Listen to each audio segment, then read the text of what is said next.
Hallo und herzlich willkommen zum heutigen Tutorial. In diesem Video geht es um Nieten, Ösen, Sattlernieten und Druckknöpfe, wie sie gesetzt werden, welche zusätzlichen Werkzeuge man braucht und welche Dinge zu beachten sind. Als erstes schauen wir uns die regulären Nieten an. Ich nehme gerne Doppelkopfnieten, weil diese sowohl von oben als auch von unten ein optisch schönes Ergebnis ergeben. Für die Nieten braucht man ein Setzwerkzeug. Wie ihr hier seht, hat der Setter eine konkave Wölbung, die in etwa der Nietenform entspricht. Hier möchte ich das Band vom Reißverschluss an einem Täschchen mit einer solchen Niete verbinden, daher messe ich die Gesamtstärke des Leders. Die Nieten halten am besten, wenn diese ca. 1 bis 1,5 mm länger sind als die Lederstärke. Daher nehme ich hier meine kleinste bzw. kürzeste Niete. Das Loch dafür sollte nicht breiter als der Nietenstift sein, sonst sitzt die Niete nachher nicht fest. Diese hier haben einen Durchmesser von 2,2 mm und da ich sie in weiches Leder setze, nehme ich eine Lochstanze mit 2 mm. Die Niete durch das Loch stecken,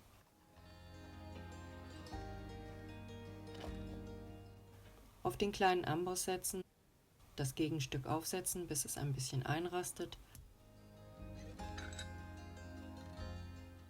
und mit dem Schonhammer mit 1 bis 2 Schlägen befestigen.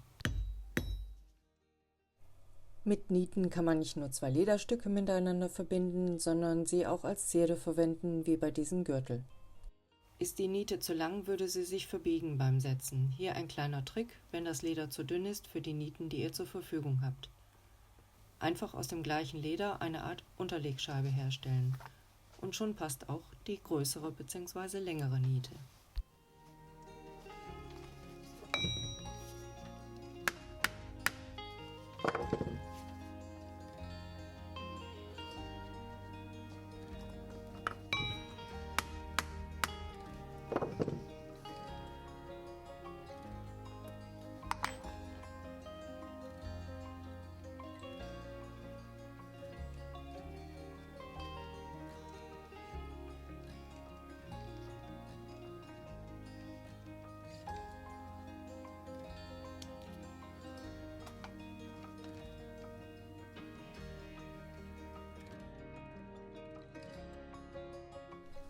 Jetzt zu den Ösen. Die habe ich zwar schon im letzten Video vorgestellt, daher ganz kurz eine Zusammenfassung. Zuerst brauchen wir wieder eine Lochstanze in der Größe des Innendurchmessers der Öse, unser Polyboard und wieder den Schonhammer. Welche Werkzeuge ich im Video benutze, welche Hardware und deren Bezugsquellen findet ihr wie immer in der Videobeschreibung. Das obere Ösenstück ins Leder stecken, von der Rückseite eventuell das Leder etwas herunterdrücken. Es sollten 1 bis 2 mm der Öse überstehen, da das Metall beim Setzen umgewölbt wird.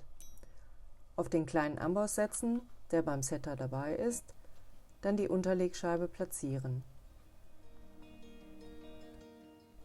Den Setter gut festhalten und vor allem senkrecht, 1 bis 2 Schläge mit dem Schonhammer, fertig.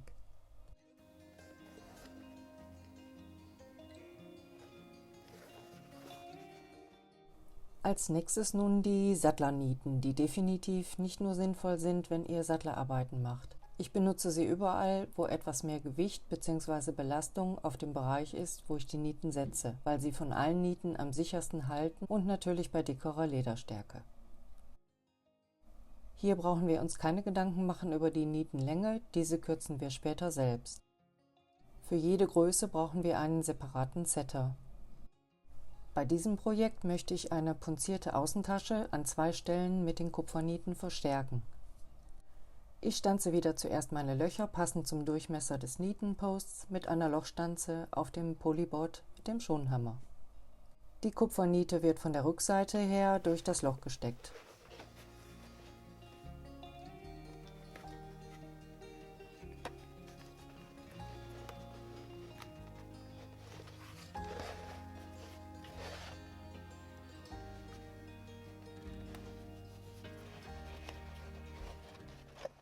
Dann die zugehörige Kupferscheibe auflegen. Die Niete ist am Ende konisch geformt, daher kann man diese nur auf ca. 2 mm aufschieben. Jetzt benötigen wir den Setter, eine sehr stabile Unterlage. Ich nehme hier meinen großen Amboss, dann eine Kneifzange von hoher Qualität und einen Rundkopfhammer. Der Setter wird aufgesetzt, gut festgehalten und mit dem Schonhammer wird die Scheibe auf das Leder heruntergetrieben. Ich versetze den Setter noch ein paar Mal im 90-Grad-Winkel circa, damit die Scheibe gleichmäßig auf dem Leder aufliegt.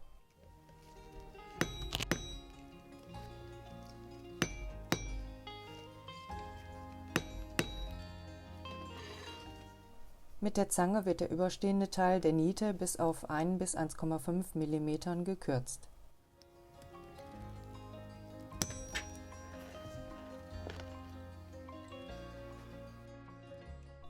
Dann kann man entweder die konkave Wölbung im Setter nutzen, um das Metall des überstehenden Bereichs herunterzutreiben, was die Niete schlussendlich fixiert.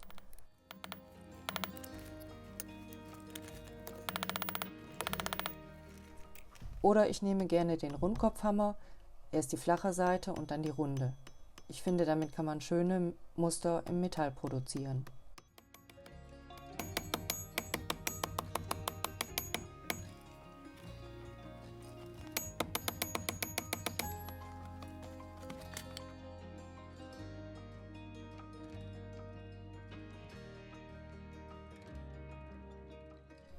Ich lasse die Rückseite hier glatt, aber es gibt auch noch spezielle Tools, die der Rückseite noch eine Wölbung geben. Hatte ich schon erwähnt, dass es diese Nieten auch in Messing gibt? Hier habe ich mal die Dimensionen der einzelnen Nietengrößen zusammengefasst und die Bezeichnung der einzelnen Tools für die einzelnen Nietengrößen. Nun zu den Druckknöpfen. Ein Druckknopf besteht aus 4 Teilen, von links nach rechts.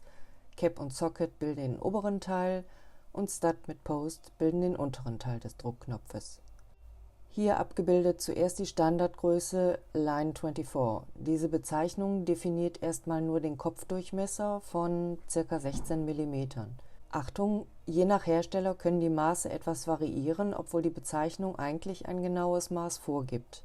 Eigentlich heißt es Linie, welches ein altes deutsches Maß ist und ein Inch in 40 Einheiten einteilt. Diese Größen gibt es jetzt in verschiedenen Postlängen. Hier habe ich vorne 6 mm, hinten abgebildet 9,5 mm. Vielleicht sieht man es hier in der Seitenaufnahme etwas besser. Dann noch die etwas kleinere Größe, Line 20, mit einem Kopfdurchmesser von ca. 13 mm und einer Postlänge hier von 4 mm. Genau wie bei den Ösen wölbt sich der Post beim Befestigen um das Gegenstück, daher sollte er auch hier 1,5 bis 2 mm aus dem Leder herausschauen, sonst greift der Socket bzw. der Stud beim Setzen nicht. Ist der Post zu lang, würde er sich beim Befestigen verbiegen. Also zusammengefasst, ich muss als erstes meine Lederstärke bestimmen, darauf die benötigte Postlänge des Druckknopfes, dann schaue ich, welche Kopfgröße passend dazu erhältlich ist. Als Beispiel nehme ich hier einen Gürtel, die Lederstärke beträgt hier 4 mm bzw. 3 mm im ausgeschärften Bereich. Ich wähle hier die Standardgröße Line 24 mit der Postlänge von 6 mm. Für die Line 24 Druckknöpfe benötige ich Löcher mit einem Durchmesser von 4 mm. Den Endbereich am Gürtel habe ich übrigens auf 3 mm ausgeschärft, um das Leder im Umschlag etwas besser umbiegen zu können.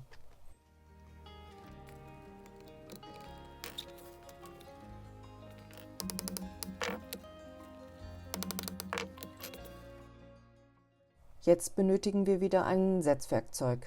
Der für die Line 24 ist ein anderer als der für die Line 20. Und für noch kleinere Druckknopfgrößen braucht man wieder ein Setzwerkzeug in anderer Größe. Da meine Druckknöpfe von der Firma CS Osborne sind, nehme ich auch das Setzwerkzeug dieses Herstellers. Wie vorher schon erwähnt, haben die Hersteller teilweise etwas andere Größen, daher würde ich immer ein Setzwerkzeug und die Druckknöpfe von derselben Firma wählen. Zuerst setze ich hier den unteren Teil des Druckknopfes und nehme wieder meinen Amboss als Unterlage.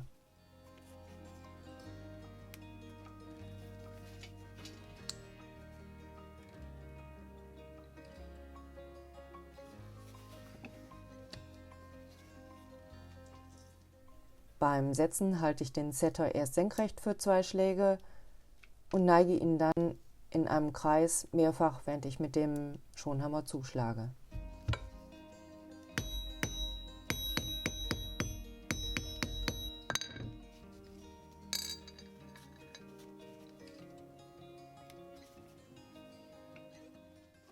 Jetzt der obere Bereich des Druckknopfes.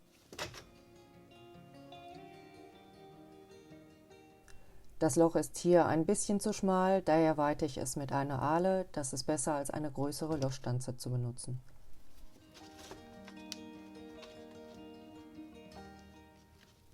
Den Kopf des Druckknopfes von der richtigen Seite ins Leder stecken und auf dem Mini-Amboss legen, der beim Setter mit dabei ist.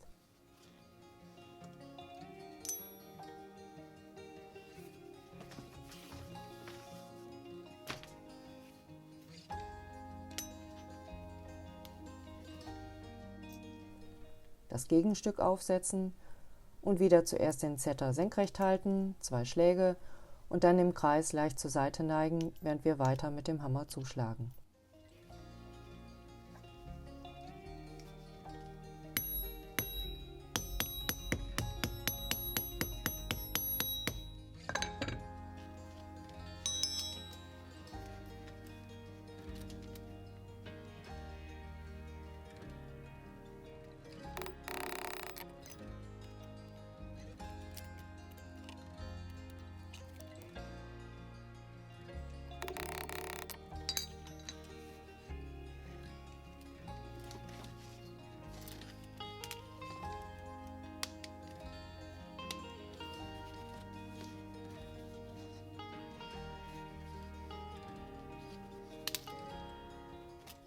Der Vorteil an den Druckknöpfen bei einem Gürtel im Gegensatz zum Festnähen des Umschlags ist, dass ich wie hier so einen Backel ganz schnell austauschen und nach Geschmack des Kunden wechseln kann.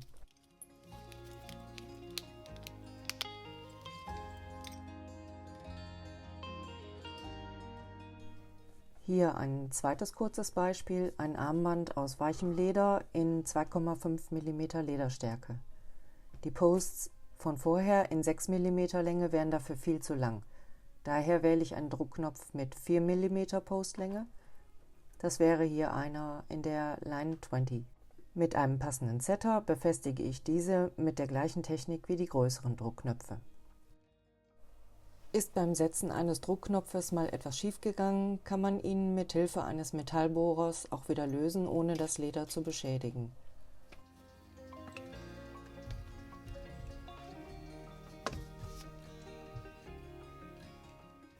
Aber vorsichtig sein.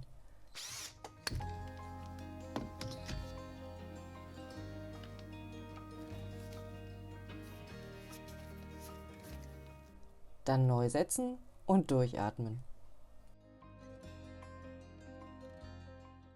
Alle wichtigen Infos schreibe ich übrigens nochmal unten in die Videobeschreibung und es gibt eine Timeline im Video, sodass ihr zu einzelnen Themen hin und her springen könnt. Fragen bitte wie immer in die Kommentare und bis zum nächsten Mal.